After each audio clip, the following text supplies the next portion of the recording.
Bonjour mes amis, je suis le Logique Canadien, and welcome to a new series I'm doing here on the channel called Patriots in Review, where every week I will come on here and review the games for the New England Patriots, and basically just to see to get my thoughts on it and whatnot. Basically just something fun to do because I said I was going to bring sports to this channel, and here we are.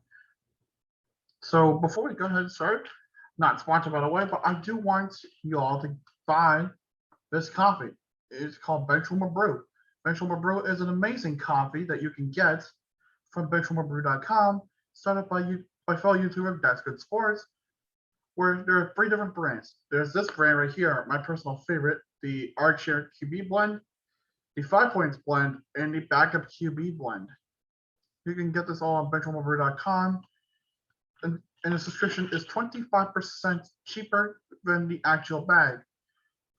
So honestly, again, benchwarmerbrew.com and get your bag today. Again, not sponsored. I want it to be. Get it worked out.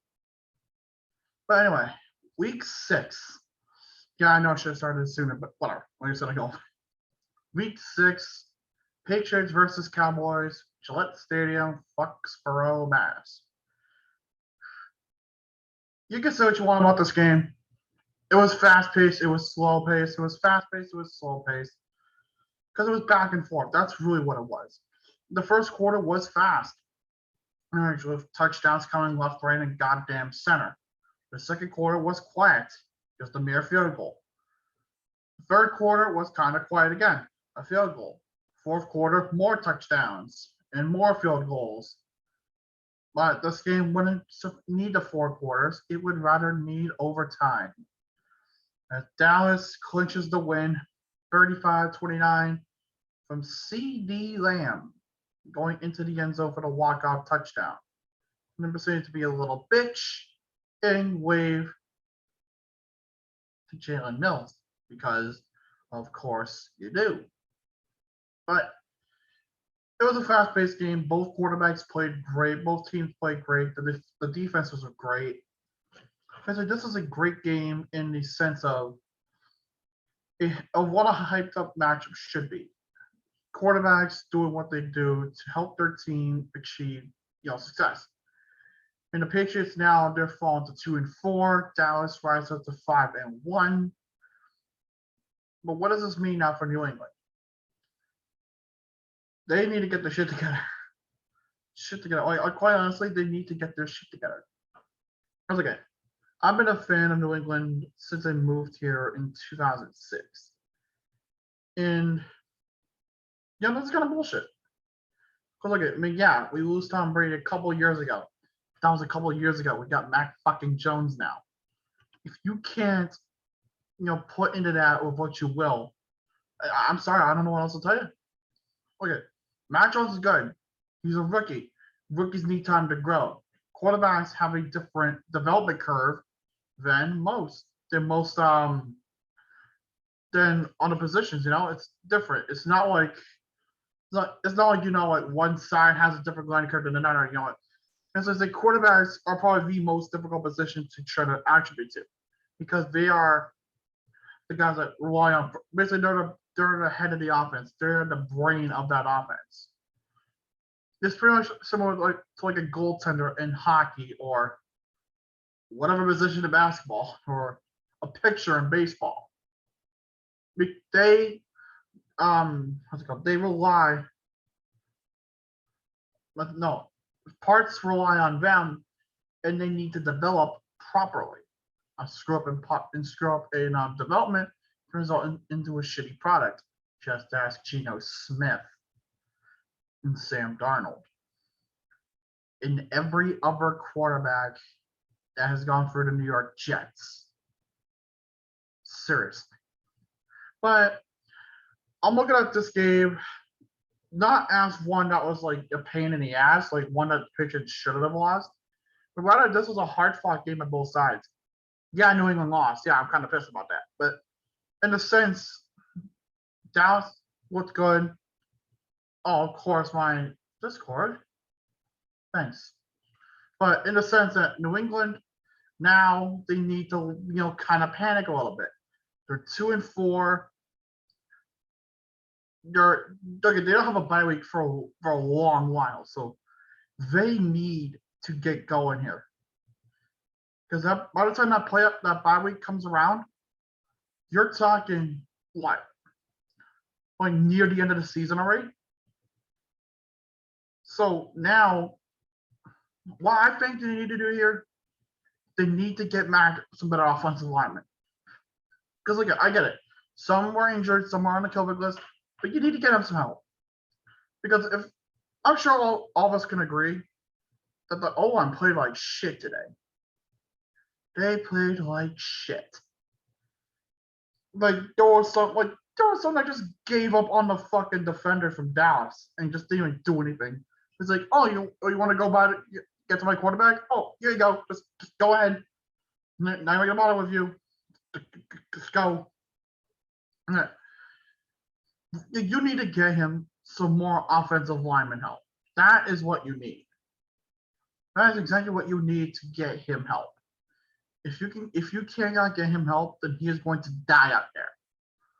Because that's your fucking job as an offensive lineman.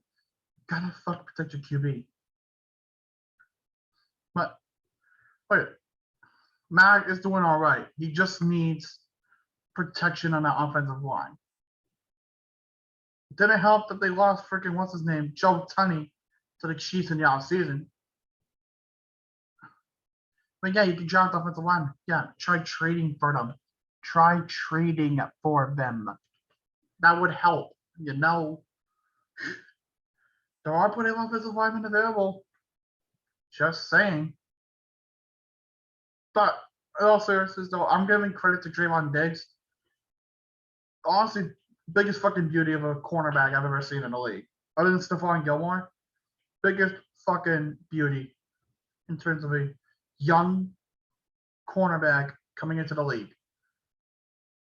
And like I said earlier in the game, there was no player that knows another player than former teammates. This is the case of Mac Jones and Trayvon Diggs. Both of them Alabama products, and he killed it. I'll say right now, Trayvon Diggs has been killing it.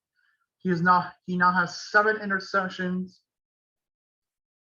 in 6 games played, and the Cowboys have a total of 11. Trayvon Diggs contributes to pretty much more than half of the Cowboys' interceptions this season. Now, when talking about the Cowboys as well, they're in a weak-out division. Because look at who they got in the division. They got the football team. They got the Eagles. They got the Giants. Guess who all lost today?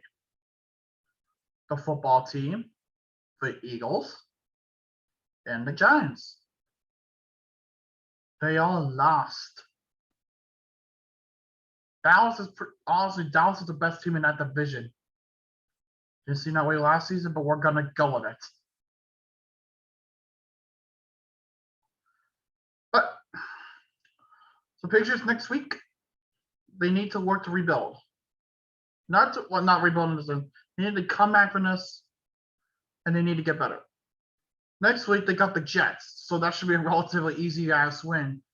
Because like if week 2 against the Jets at MetLife Stadium taught anybody anything, it's that the Jets can't beat the Patriots for shit.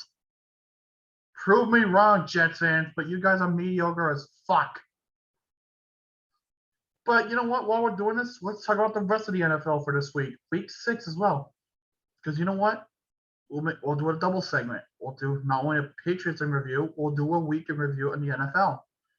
If you want to see a little bit more in depth for a couple or four idiots talk about football, then check out the Common Sports Podcast on Spotify. I'll leave a link for that as well in the description.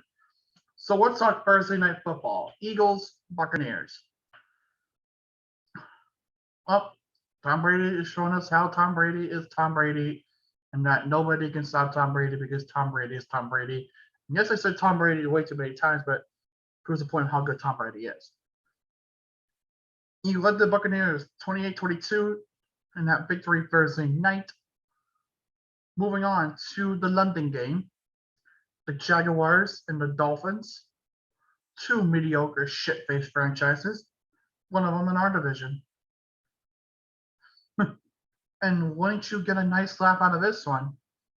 The Jaguars won a fucking football game.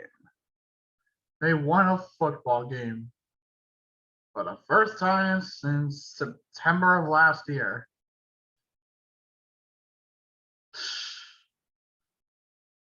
The franchise is a joke. Trevor Lawrence, his first win. Urban Meyer, the girl grinder, gets his first win. If you don't know about the Urban Meyer stuff already, just go look out on my YouTube because that is a whole thing and a half.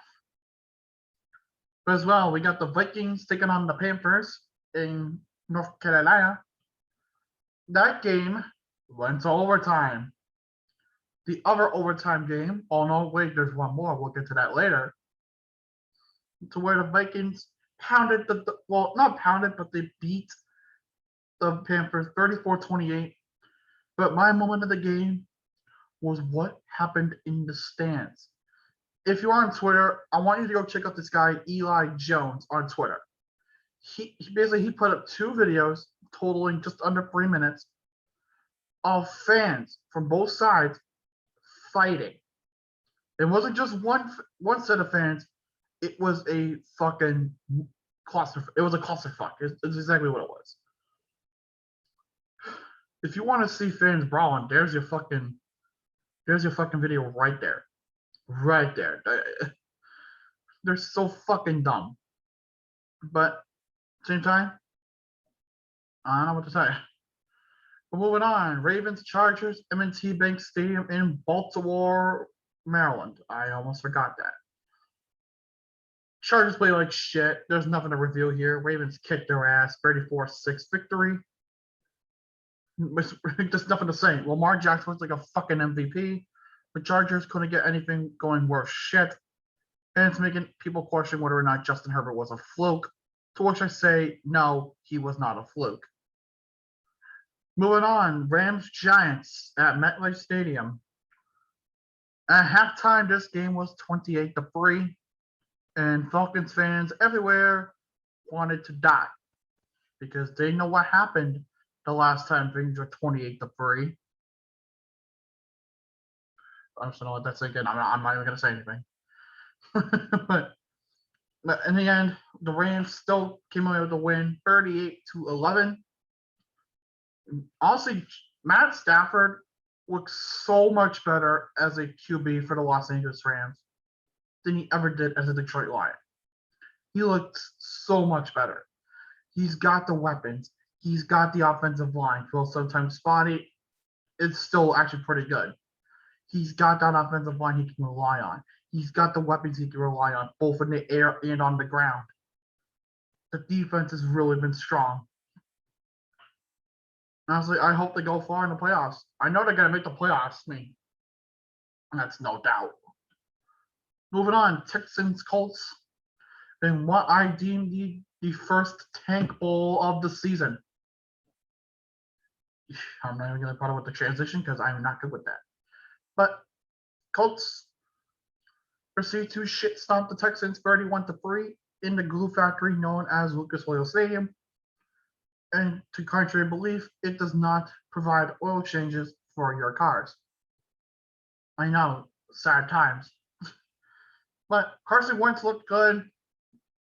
Uncircumcised Dick Neck Davis Mills looked all right. Not the best, but he looked all right. He's still got a ways to go, but at least we'll be seeing him more often than Deshaun Watson. The guy's freaking appearing in more courtrooms than he does on the field. Now, again, I'm not joking. I shouldn't joke about that, but because everyone knows what he did. He's a fucking moron for even doing that. But you gotta laugh at the guy for doing what he did because it shows how pathetic he really is. But moving on, Chiefs football team in Landover, Maryland, not even DC. At halftime, this game looked really bad for Kansas City. They were down 13-10, but the 13 points were all Washington would score in this game, 31-13. And this game proved to be nothing more And Patrick Mahomes trying to be relevant once again because, the Chiefs haven't been really good this season. I wonder why that is. Maybe Super Bowl 55, kind of told us something there. Maybe the offensive line isn't good. Maybe the defense is just spotty. I don't know. I'm not a football analyst. I'm just a freaking dumbass YouTuber that's in college. But anyway, Packers, Bears at Soldier Field in Chicago, Illinois. This is just pretty much another coordination of Aaron Rodgers owning the Bears. And this time, there's footage of Aaron Rodgers saying, I've owned you all my fucking life. I own you. I own you. I still own you. I still own you. And I am not kidding. You can find that all over YouTube and Twitter because they're lighting up like a fucking Christmas tree. And we're not even Halloween yet, but you get the gist. But Packers 24-14 your final score. And Rodgers, in fact, does own the Chicago Bears and has made them his bitch. And from one sad franchise to another, we take you to the city of Detroit, Ford Field. You got the Lions and the Bengals. Bengals trying to bounce back after a loss. I believe it was to Pittsburgh. I think it was Pittsburgh. I'm not exactly reminiscent. But to the Bengals' credit, they looked better in this game than they did last game. The Bengals are the Bengals. I mean, you can't always fault them for being a bad team, but you got to remember they're the Cincinnati Bengals. They're supposed to be bad. But 34-11 your final score. The Bengals improved to 4-2, and the Lions are at 0-6. Please, somebody save Dan Campbell. I don't want to see the man crying in another press conference again. And then from one Ohio team to the other, we got the Browns taking on the undefeated Arizona Cardinals. God, why is that weird ass to say? Seriously, who the fuck had the Arizona Cardinals being undefeated in the 2021 season on their bingo list? I didn't. But the fucking Cardinals, I mean, absolutely going off. Kyler Murray has been looking like a legitimate quarterback. DeAndre Hopkins has pretty much had his career revived because of how well he did in Houston. Well, they killed him. They pretty much killed the man. But yeah, 37-14, Cardinals improved to 6-0. When was the last time the Cardinals are undefeated for this long? And then also another question for that is, how long will that last? For me, I have it going up until week 10. I say week 10, they lose. So I already reviewed Patriots Cowboys, but on to the other 4 o'clock game, Raiders Broncos at Mile High in Denver, Colorado. The Raiders looked good. Look, they lost 2 in a row to the Chargers and to the Bears. How the hell do you lose to the Bears? But they looked better here. Derek Carr and Henry Ruggs are a great duo. Please keep them together, no matter where they go. They are dominant. They are good. And to separate them would be the dumbest move in sports history, much like moving Wayne Gretzky to the Kings. But 34-24, your final score out of there. Raiders take the win, and the Broncos are now tied with the Chiefs for 3rd place in the AFC West. And then on to, at the time of this recording, tonight's game, the Seahawks taking on the Steelers. Okay, I'm not going to review this game much. The only thing I want to say, though, is actually, no, I'm not going to say much. I want to call out the Steelers fans. Okay, so I'm going to explain the situation first, and then I'll call them out. So what happened was, with 3:10 left in the 4th quarter, Seattle defensive tackle, was it Terrell Davis? Was it Dan? I apologize for messing his name up. I hate doing that, but 1 second. His name was Daryl Taylor. There we go. Daryl Taylor. He took a really bad head injury. He was trying to make a tackle on Najee Harris, but wound up causing, I think, like his head snapped back when he made contact with another, I think with one of the O linemen. I'm not sure, and he was out of it. Like they feared, like, oh my god, this could be really bad. But he was taken off on a stretcher and basically immobilized. They took off the face mask. And as of this recording right now, the only update that we have was that he was alert in a hospital and he has full use of all his extremities, legs, and arms, and his CT scans were clear. So that is great news. Daryl Taylor, I am praying for you. Please get better. We want to see you do well in this league. But, Steelers fans, you have some explaining to do. Okay, here's the situation. A player is down with a gruesome injury, like a gruesome neck injury. What do? A, you stay silent, you pay respects. B, you boo for whatever reason. C, you clap and cheer. Again, why would you? Or D, you do the fucking wave. The Steelers fans here chose option D. Seriously, why the fuck would you do the fucking wave when there's a player that could have been seriously fucking hurt on that field? Like, are you fucking dumb? Are you fucking dumb? Well, this is coming from a Patriots fan, right? Like, who watched the game. Like, why the fuck would you do that? Like, do you have no respect for your opponent? Like, do you have no fucking respect?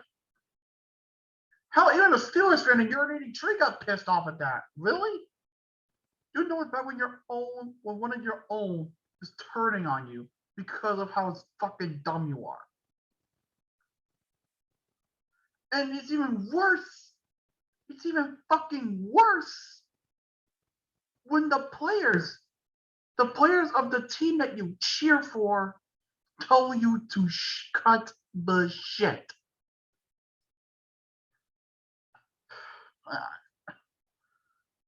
Do fucking better, guys. Do fucking better.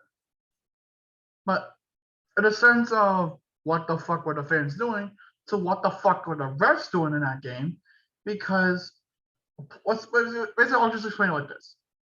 Do you remember that game from December of 2000 between the Browns and the Jaguars, where a play had happened, the pass was complete, and then they spike for, and then they quickly set up for the next play, they get set up, and then they spike the ball. And then what happened after that was they reviewed it. They reviewed not the spike, but they reviewed the catch, which was not the previous play, but 2 plays previous. That is exactly what the fuck happened here. The play had already happened. The play had happened. Another play happened after that. You cannot, and I'm serious, you cannot review a play after another play has superseded that. Like, what the fuck are you doing? I mean, luckily this one, unlike that one, was the call stood. They restarted the clock at 3 seconds. They spiked the ball, tie a game.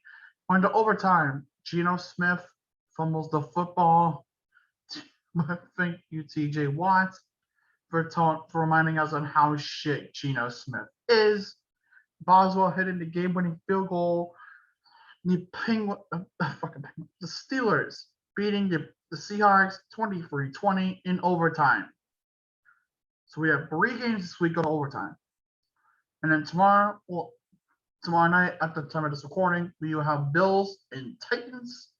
That I could probably do in its own segment in its own right, but we'll see. But for right now, that will do it for the week in review, week 6 of the NFL season. And don't forget to get your bag of Benchwarmer Brew today at benchwarmerbrew.com. Link will be in the description. Please sponsor me. Anyway, thank you guys for watching. Hope you guys did enjoy it. If you want to see more sports cities like this, which I think I want to create more of these, then leave a like down below. Comment what you guys might want to see next. If you guys have not done so already, then subscribe and subscribe to me and join the Logical Army. And for now, I'm Benny Logical Canadian. All week, bonne nuit, et au revoir.